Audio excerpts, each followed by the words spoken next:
In a strongly worded statement, Defence Minister Khawaja Asif says Pakistan has paid a heavy price since the Taliban takeover in Afghanistan, with nearly 4,000 lives lost and more than 10,000 terror incidents recorded. In a social media post, the minister said the Afghan regime continues to act as India's proxy and is orchestrating a war of terrorism against Pakistan in collusion with New Delhi and the Tehrik-i-Taliban Pakistan. He made it clear that Pakistan can no longer afford to maintain relations with Kabul as it did in the past, signalling a dramatic shift in policy. He said Pakistan had already endured 5 decades of forced hospitality, and now it was time for all Afghans refugees to return to their homeland, where their own government holds sway. He concluded the statement with a clear ultimatum that Afghanistan must coexist as a neighbour that respects peace or face consequences.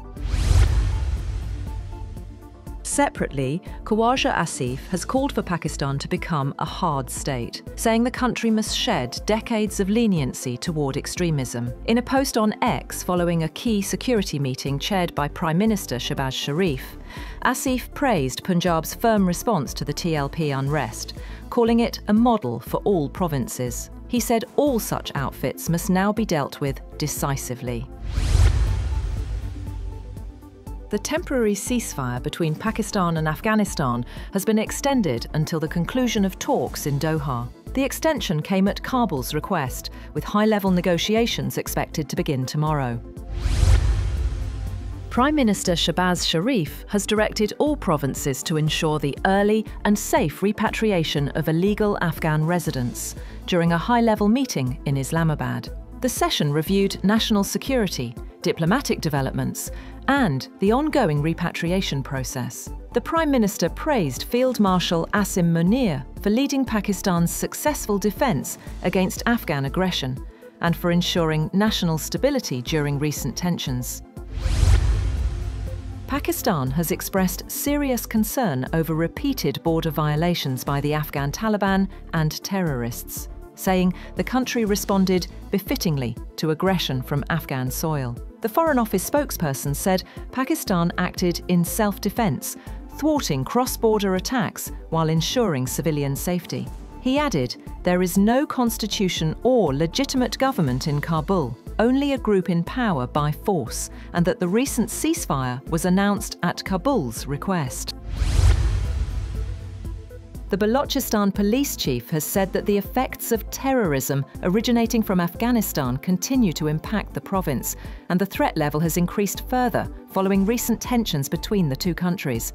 He says police and other law enforcement agencies are on full alert, and despite the rising threats, 99% of terrorist acts have been successfully foiled through coordinated intelligence and security operations. The Punjab Cabinet has formally approved a ban on TLP and recommended the federal government to take final action. Provincial Information Minister Asma Bukhari confirmed the decision during a media briefing in Lahore, saying it targets law violators, not any sect or religious institution. The move follows growing concerns over violent protests, online incitement, and illegal weapons possession by certain groups in the province.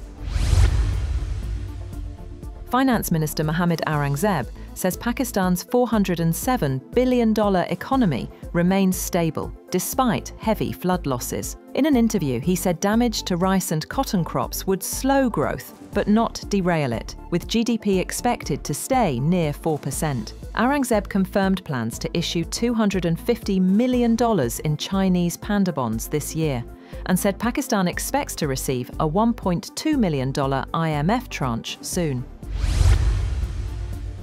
Meanwhile, inflation rises for the third straight week, reaching 4.57% and pushing up the prices of 24 essential items. According to the Pakistan Bureau of Statistics, the sharpest increases were seen in tomatoes, onions and eggs, while the prices of flour, sugar and LPG also went up. However, some relief was noted in chicken and banana prices, which recorded slight declines.